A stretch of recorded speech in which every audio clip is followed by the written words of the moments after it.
우리는 최첨단 의료기술이 인류를 구원할 신약 개발이 해답을 갖고 있을 거라는 환상에 빠져 있다.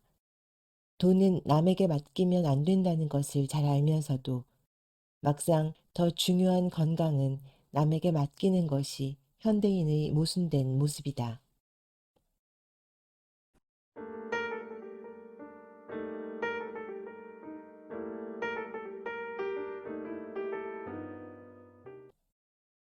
안녕하세요.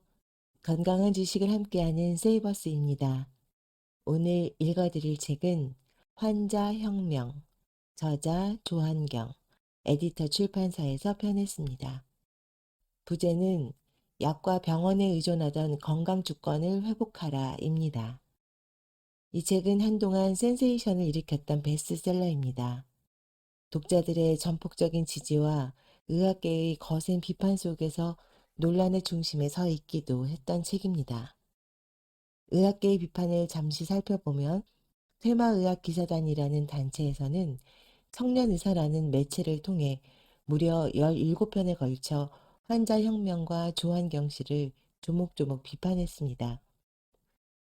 기사의 타이틀을 일부 살펴보면 아나키의 재림, 자칭 척추신경 전문의 당뇨를 완치하다 등등 결국 의협은 환자혁명 저자에 대해서 의사라는 표현 삭제를 촉구하는 등 날카로운 비판을 가했습니다. 반대로 이러한 비판에 대해서 많은 독자와 일반인들이 또다시 의학계를 재비판하기도 했습니다. 의학 전문가가 아닌 저는 환자혁명의 논란 부분에 대해 옳고 그름을 판단할 수는 없었습니다. 다만 그러한 논란에도 불구하고 이 책 환자혁명은 대단히 유의미한 책이라고 생각합니다. 왜냐하면 저자의 근본적인 문제 제기는 엄연한 사실이기 때문입니다. 현대의학이 가지고 있는 명확한 한계, 제약회사와 식품회사의 탐욕은 부정할 수 없는 현실입니다. 특히 제약회사와 의료계의 유착 관계는 저도 조금은 알고 있습니다. 지인이 다국적 제약회사에서 근무했기 때문인데요. 아무튼 이 책에 대한 최종 판단은 독자분들이 해야 한다고 생각합니다. 오늘은 환자혁명의 1, 2장을 중심으로 읽어드리도록 하겠습니다. 그리고 이 책의 중심 내용은 미국의 의료 환경을 주로 다루고 있음을 참고하시면 좋겠습니다. 환자혁명의 자세한 사항은 책을 통해서 확인해 보시기 바랍니다. 건강한 삶과 진정한 다이어트 방법에 관심 있는 분들께 추천드립니다. 책의 큰 목차, 프롤로그, 매주 목요일이면 진료실을 비우는 이유, 제1장 현대의학 진단, 제2장 현대과학 진단, 제3장 현대사회 진단, 제4장 건강을 결정짓는 5요소, 제5장 2차 소견, 제6장 환자혁명, 에필로그, 이제는 건강주권을 회복할 때. 저자 소개 조한경. 서울에서 태어나 중학교 때 가족과 함께 미국으로 이민을 간 그는 남가주대학을 졸업하고 2000년 카이로프랙틱 척추신경 전문의 자격증을 취득했다. 현재 미국 캘리포니아 오렌지 카운티에 위치한 진료실에서 열정적으로 환자들을 돌보고 있다. 레이저 통증 클리닉에서 환자들을 치료하던 당시 콜레스테롤 저하제 복용 환자들에게서 말초 신경통이 흔하다는 사실과 단순한 레이저와 약물 치료만 받는 환자들에 비해 지방산 복용을 처방한 환자들의 치료 결과가 더 좋다는 사실에 착안해 본격적으로 영양학과 기능의학을 공부하기 시작했다. 미국의 항노화학회와 통합의학학회의 수련의 과정을 이수하고 미국 기능의학 보드 펠로 과정 중에 있다. 저자 서문. 현대의학은 지금 같은 방식의 적극적인 개입을 거두려 하지 않고 환자들 역시 지금까지 병을 키워왔던 것처럼 아무것도 바꾸지 않고 계속해서 아무 음식이나 막 먹고 살면서 병을 고치는 것은 병원에서 의사들이 할 일이라는 그릇된 사고방식을 가지고 있다. 최첨단 의료기술이 인류를 구원할 신약 개발이 과학이 테크놀로지가 답을 갖고 있을 거라는 확신에 찬 환상에 빠져 있는 것이다. 돈은 남에게 맡기면 안 된다는 것을 잘 알면서 막상 더 중요한 건강은 잘도 맡기는 것이 현대인의 모순된 모습이다. 응급처치와 성형이 아닌 이상 현대인의 질병 중 대부분을 차지하는 성인병 치료 성공의 열쇠는 어디까지나 환자 자신에게 달려 있다. 본인의 질병에 대한 환자 스스로의 관심, 환자의 지식, 환자의 의지, 환자의 자신감이 치료의 시작이다. 환자가 주체가 되어 중심에 서지 않으면 그 어떤 병도 고칠 수 없다. 의사들은 관리만 해줄 뿐이다. 내가 이 책을 쓴 이유다. 나의 건강을 어떻게 지킬 것인가? 남에게 맡길 것인가? 스스로 책임질 것인가? 현대의학의 참담한 성적표. 미국에서 하루에 의료 과실로 죽는 사람이 몇 명이나 될까? 무려 700명이 넘는다. 하루에 전보 여객기가 2대씩 추락하는 꼴이다. 누가 감히 이런 낭설을 퍼뜨리고 다니는가?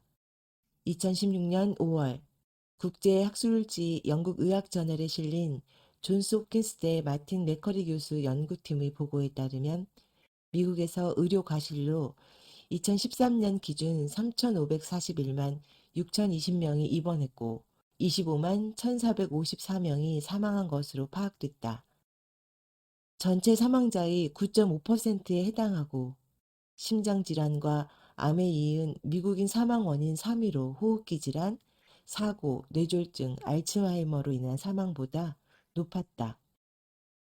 현대의학은 인간의 건강에서 다음과 같은 매우 중요한 관점들을 놓치고 있다.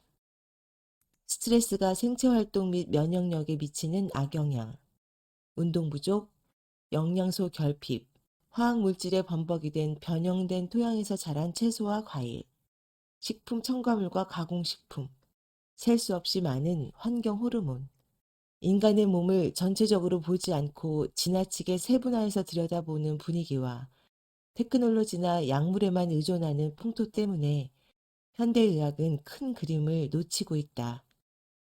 질병의 원인이 되는 환경을 바꾸고 환자들에게 올바른 정보를 전달하는 데 힘을 쏟는 것이 아니라 고가의 의료 장비나 의약품, 그리고 수술의 남용을 통해 오히려 건강을 해치고 있는 실정이다. 현대의학이 이러한 방향으로 나아가는 것은 질병 예방에 무관심한 결과다. 비타민과 영양소들을 효과적으로 그리고 양리적으로 사용하는 방법에 대한 연구와 투자가 전혀 이루어지지 않기 때문이다. 제약회사, 현대의학의 가장 큰 비극. 현대의학의 가장 큰 비극은 제약회사가 의료계를 장악했다는 데 있다. 그게 뭐 어떠냐는 식으로 아무런 문제의식조차 갖지 않는 사람도 있겠지만 이는 심각한 문제다. 어떤 문제가 있을까? 제약시장을 주도하는 거대 다국적 제약회사의 면면을 살펴보면 답이 나온다. 제약회사의 첫째 목표는 매출 증대와 이윤의 극대화다. 그 외의 다른 목표는 없다. 질병을 정복한다거나 건강한 세상을 만드는 것과 같은 고결한 목표를 갖고 있지 않다는 것이다. 매출을 올려 회사의 주가를 띄울 수만 있다면 그걸로 족하다.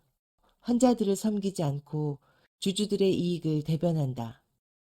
거대 다국적 제약회사의 홈페이지에 들어가 보면 그대로 적혀 있다. 회사의 비전과 목표가 그렇다고 당당하게 명시되어 있다. 기업이기 때문에 그렇다.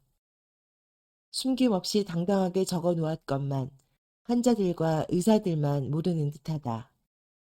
2015년에는 미국 역사상 최악의 의약품 가격 스캔들이 발생했다.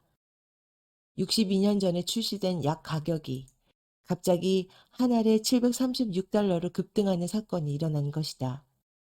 전직 헤지펀드였던 마틴 슈크렐리는 튜링이라는 벤처 제약회사를 설립하고 에이즈 치료제로 쓰이던 다라프린 판권을 사들인 후 한 알에 13.5달러이던 약값을 하루 만에 736달러로 올려버렸다.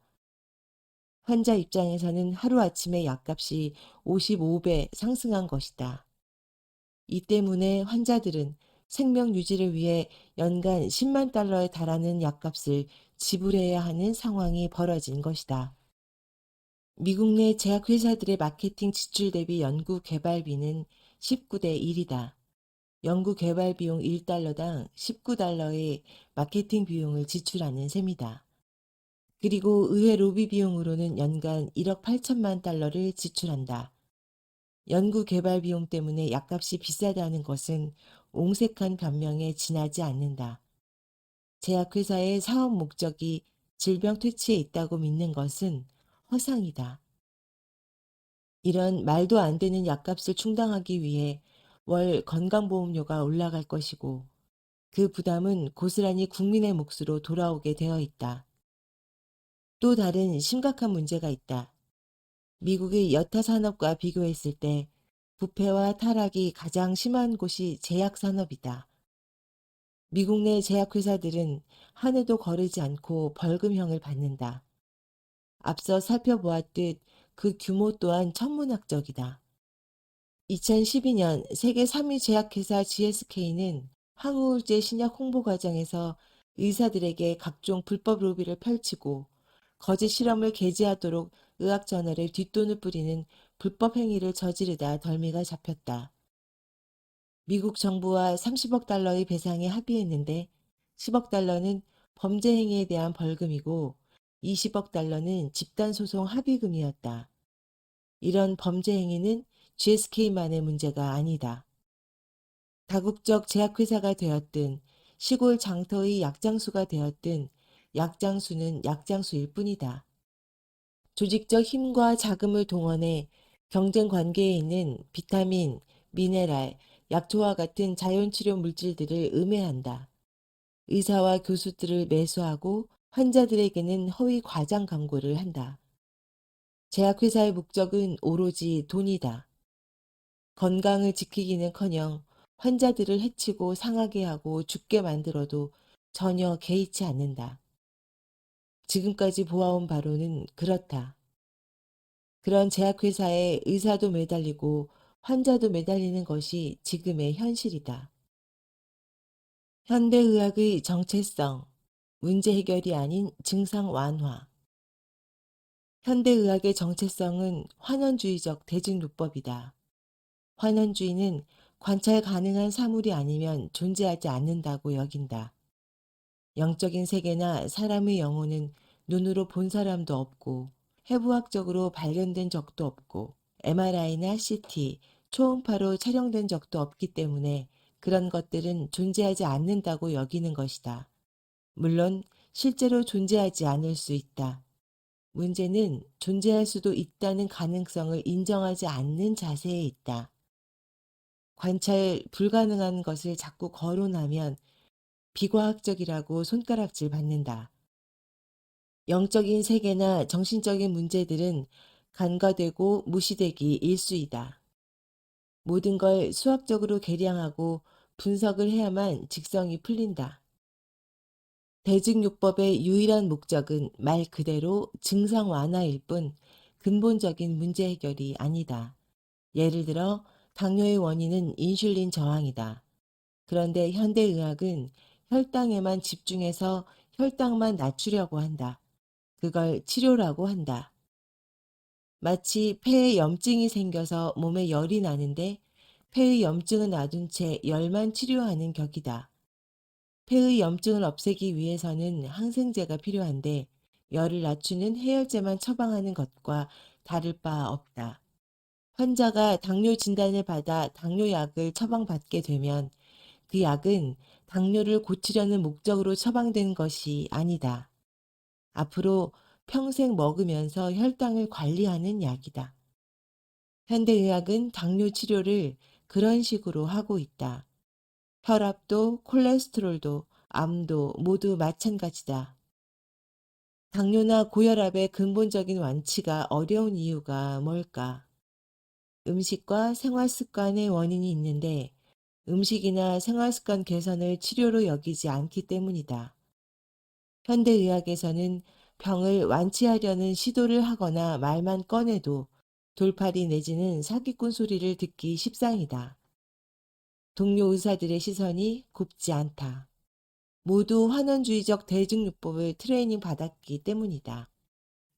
의사의 역할도 치유하는 치료자가 아니라 질병의 증상만 관리하는 관리자에 불과하다. 무엇으로? 반드시 약으로만. 그것도 제약회사의 처방약으로만. 처음부터 이와 같이 편향된 의학의 한계를 알고 시작하는 의대생은 그리 많지 않다. 환원주의가 바라보는 우리 몸은 언제든 고장날 준비가 되어 있는 생화학적 기계에 불과하다. 영혼이나 영적인 영역을 인정하지 않고 신체는 각각의 파트들로 이루어져 있다. 기계의 부속품처럼 몸의 부위별로 제약회사가 개발한 약이 있어서 해당 약을 처방하면 되는 것이다. 편두통이 있으면 편두통약 하나를 처방받고 위산 역류가 있으면 위산 역류약 하나를 처방받는다. 고혈압약 하나, 당뇨약 하나, 관절염약 하나, 그리고 그 약의 부작용을 치료하기 위한 약들이 또 두세 개씩 처방되는 그런 구조가 갖춰져 있다. 미국 의약품집에는 수만 가지 의약품이 등록되어 있지만 완치를 위한 약은 몇 가지 없다. 항생제 몇백 가지에 불과하다. 나머지는 모두 증상을 완화시키는 약들이다. 대증요법인 것이다. 환원주의 주장에 따르면 인간이 자연보다 똑똑하다. 인간이 신보다 똑똑하다. 그래서 우리 몸에 뭔가 문제가 생겼을 때 환원주의적 대증요법을 트레이닝 받은 의사가 제약회사의 화학약품을 가지고 공격적으로 우리 몸의 대사활동에 개입해서 증상을 없애버리는 것이 치료 목적이고 철학이다. 그러니 항생제, 항염제, 항고혈압제, 혈당 억제제 등 전부 다 증상을 억제하고 죽여야 할 대상으로 바라본다. 그러다 보니 암의 경우에도 항암제밖에 없는 것이다.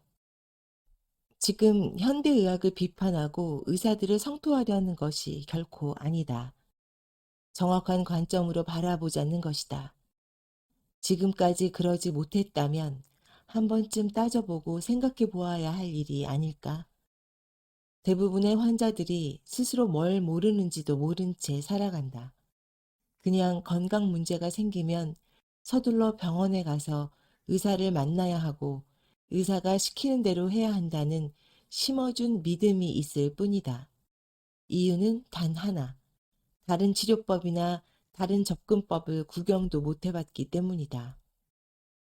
현대의학의 환원주의적 대증요법을 수련한 의사들에겐 장점이 있다. 이들은 트라우마 케어에 능숙하다. 응급의학과 수술이 장점이다. 일부 감염성 질환을 치료하고 관리하는 데 능하다. 여기에는 성형도 포함된다. 노바케인 마취제가 있어 얼마나 다행인지 모른다. 페니실린 같은 항생제는 수많은 이들의 목숨을 살려냈다. 그러나 현대의학의 대증요법은 필요할 때와 장소가 있기 마련이다. 환자들이 지혜롭게 잘 선택하면 된다. 모든 의사들이 이에 동조하는 것은 아니다. 지금의 의학적인 접근법과 시스템의 부족함을 느끼는 의사들이 많다. 본인들이 환자에게 처방하는 약물의 부작용이나 미미한 효과에 자괴감을 느끼고 개선되기를 원하는 의사들이 있다. 새로운 접근이나 시도를 두려워하지 않고 동료 의사들의 따가운 시선도 아랑곳하지 않는 의사들이 있다. 의학적 자존심이나 철학에서 해방되어 환자의 몸 상태를 개선시키기 위해 보다 나은 방법을 찾아 헤매는 의사들이 있다. 가공식품업계의 유일한 관심. 현대인들 건강의 가장 큰 위협은 제약업계가 의학을 지배한 것과 식품업계가 식탁을 점령한 것이다. 식품공학은 업계를 섬기는 학문일 뿐 건강에는 전혀 관심이 없다. 미안하지만 그럴 겨를도 없고 관심도 없다. 그들에게 식품 첨가물은 느슨한 법을 통과할 정도로만 안전하면 충분하다. 어떻게 하면 유통기한을 늘릴 수 있을까? 어떻게 하면 식재료 값을 줄일 수 있을까? 값싼 식품 첨가물을 개발하는 데 매진한다. 원가를 절감해 이윤을 극대화하는 것이 유일한 관심사다. 기업이기 때문에 그렇다.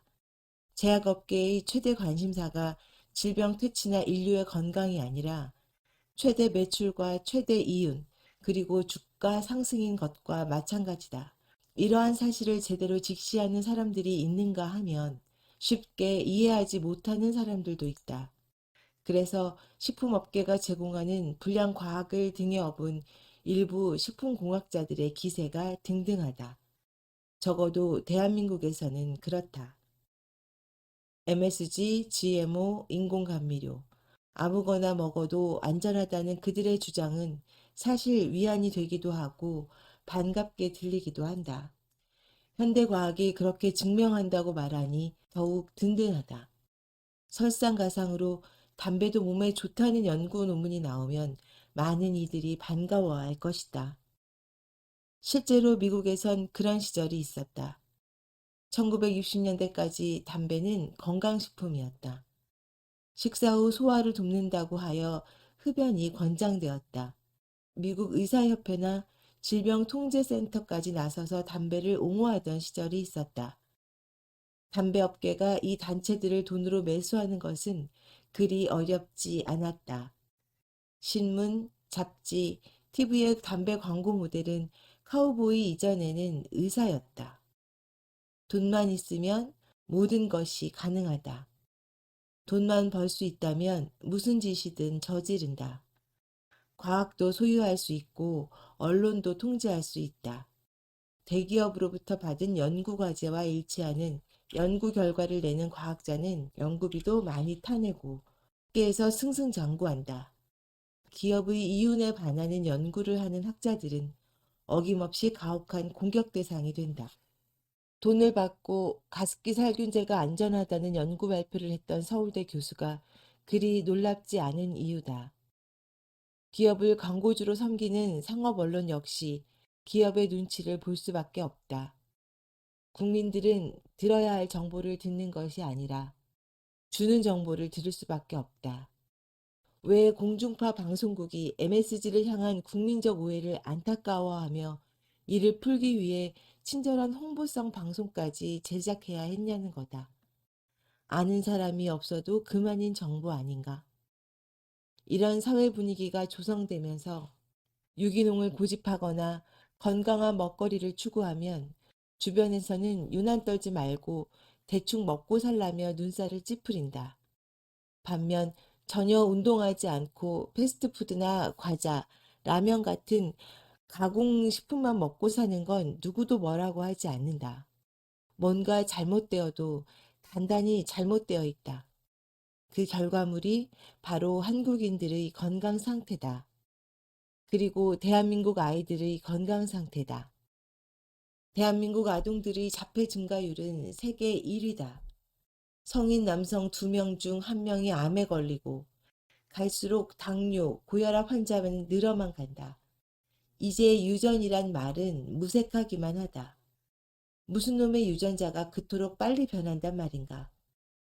지금의 가파른 질병 증가 추세는 현대 과학이 떠받들고 있는 다윈의 자연 선택설에도 위배된다. 의학계가 유전학적 허무주의에 빠져 손 놓고 있는 동안 국민들 모르게 환경은 급변하고 있다. 그 중에서도 식품 원가를 혁신적으로 낮춰줄 수 있는 새로운 식품 첨가물과 가공식품 제조법들이 경쟁적으로 추가되었다. 이제는 더 이상 위해성을 예측하기조차 어려운 수준이 되어버렸다. 미국의 담배 업계들이 담배가 건강에 해롭다고 자인하기까지는 30년 이상의 오랜 세월이 걸렸다. 담배 업계가 어느 날 갑자기 자기 반성을 통해 스스로 각성하고 모든 것을 인정한 것이 아니다. 길고 지루한 싸움, 법정 다툼을 통해 얻어낸 결과였다. 깨어있는 일부 소비자들이 먼저 기업과 싸웠기 때문에 얻은 결과다. 식품 공학자에게 식품 첨가물이 안전하냐고 묻는 것은 담배 세일즈맨에게 담배가 몸에 좋냐고 묻는 것과 다를 바 없다. 환자의 입장에선 하루도 거르지 않고 하는 환자의 행위가 있다. 바로 음식을 먹는 것이다. 따라서 식습관부터 점검해 봐야 한다. 먹는 음식을 바꾸지 않고는 건강을 기대할 수 없다. 우리 몸이 정상적으로 작동하려면 체내에서 수만 가지 화학작용이 정상적으로 일어나야 한다. 정상적으로 호르몬을 분비하고 효소와 조효소들이 만들어지고 분비되어야 한다. 호르몬을 만들기 위해서는 원재료를 공급해 주어야 한다. 마트에서 싼 음식만 찾으니까 식품업계가 싸구려 가짜 음식을 시장에 내놓는 것이다. 소비자들이 원하니까 판매할 뿐이다. 집은 능력이 허락하는 최대 평수에서 빡빡하게 살고 자동차도 분에 넘치는 배기량으로 허덕허덕 겨우 타면서 몸에는 아무렇지 않게 쓰레기 음식을 집어넣으며 유기농 식품은 비싸다고 외면한다. 가치관과 입맛을 바꿔야 한다. 비만 환자와 대사증후군 환자들을 대하다 보면 맛의 즐거움을 느끼는 개인차가 얼마나 큰지 놀라게 된다. 나 자신부터 예전에는 군침을 흘렸으나 지금은 전혀 끌리지 않는 음식이 한두 가지가 아니다. 또한 제대로 치료된 환자치고 입맛이 바뀌지 않은 일을 본 적이 없다. 가족력과 유전은 다르다. 콜레스테롤이나 고혈압, 당뇨가 집안 내력일 수는 있지만 유전자에 의해 결정되는 것은 아니다. 암도 유전이 끼치는 영향은 8%에 불과하다. 대체로 같이 사는 가족들은 비슷한 생활 습관을 영위하고 비슷한 입맛으로 비슷한 음식을 먹기 때문에 비슷한 질병에 걸릴 확률이 높은 것일 뿐 이를 유전이라고 볼 수 없다는 것이다. 그래서 최근 의학계에서는 이들 성인병의 증가를 단순히 유전으로 보는 시각보다는 후생 유전학적 문제로 인식하고 환경과 사회과학적 현상으로 접근하는 추세다.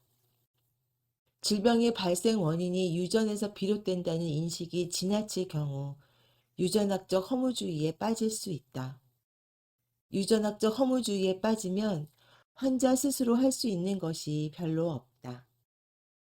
영화배우 안젤리나 졸리가 유전적 운명론에 빠진 나머지 암이 없음에도 불구하고 선제적으로 유방과 난소 절제술을 받았다. 하지만 암을 비롯한 당뇨, 고혈압, 콜레스테롤 등 대부분의 성인병은 식습관과 생활습관병으로 식단 조절과 생활 개선만으로도 얼마든지 예방과 치료가 가능하다. 우리가 먹은 음식은 좋게든 나쁘게든 우리 몸에 영향력을 행사하고 나온다. 결국 음식 선택과 길들여진 입맛이 우리의 건강을 좌우한다. 우리가 먹은 음식이 나의 건강만 영향을 끼치는 것이 아니라 내 자식의 자식까지 무려 3대에 걸쳐 영향을 끼칠 수 있다. 내 할아버지, 할머니가 먹은 음식이 나의 건강에 영향을 끼칠 수 있고 내가 먹은 음식이 내 손자, 손녀의 건강을 끼칠 수 있기 때문이다. 따라서 유전이라는 말이 나오는 것도 무리는 아니다. 에필로그. 이제는 건강 주권을 회복할 때 가면 갈수록 세상이 뭔가 잘못되어도 단단히 잘못되었음을 느낀다.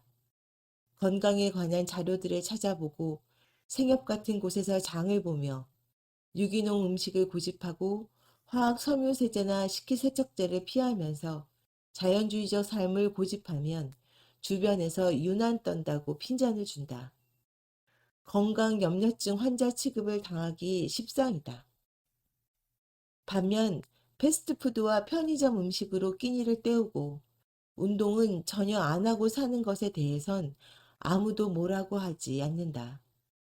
자동차나 집은 재정이 감당할 수 있는 최대 수준으로 장만해 허덕거리면서도 유기농은 비싸다고 느껴져 얼른 손이 안 간다.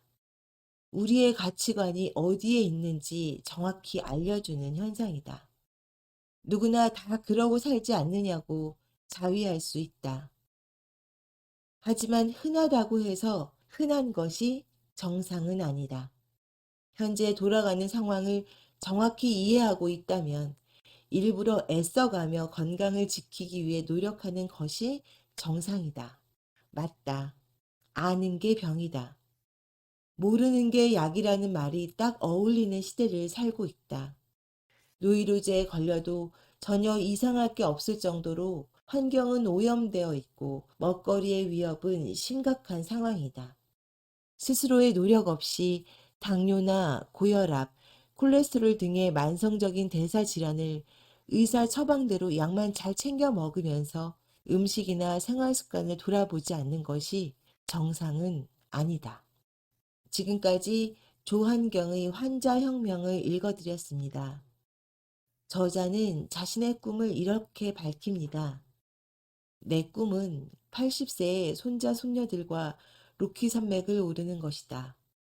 얼마나 오래 젊음을 유지할 것인가. 어떻게 중년의 시기를 보내는지가 결정짓는다. 예외는 없다. 이제는 더 이상 수명이 문제가 아니다. 너무 늦은 사람은 없다. 지금까지 건강하지 못했다면 당신의 책임이 아니다. 하지만 이 책을 읽고 난 후에는 독자 여러분들의 책임이다. 질병의 문제를 다르게 접근하는 삶의 방법에 초대를 받았으니 직접 시도해보고 경험해보시라. 멋진 표현입니다. 진정한 다이어트와 건강에 관심 있는 분들은 이 책 환자혁명을 꼭 한번 읽어보시기를 추천드립니다. 지금까지 건강한 지식을 함께하는 세이버스였습니다. 감사합니다.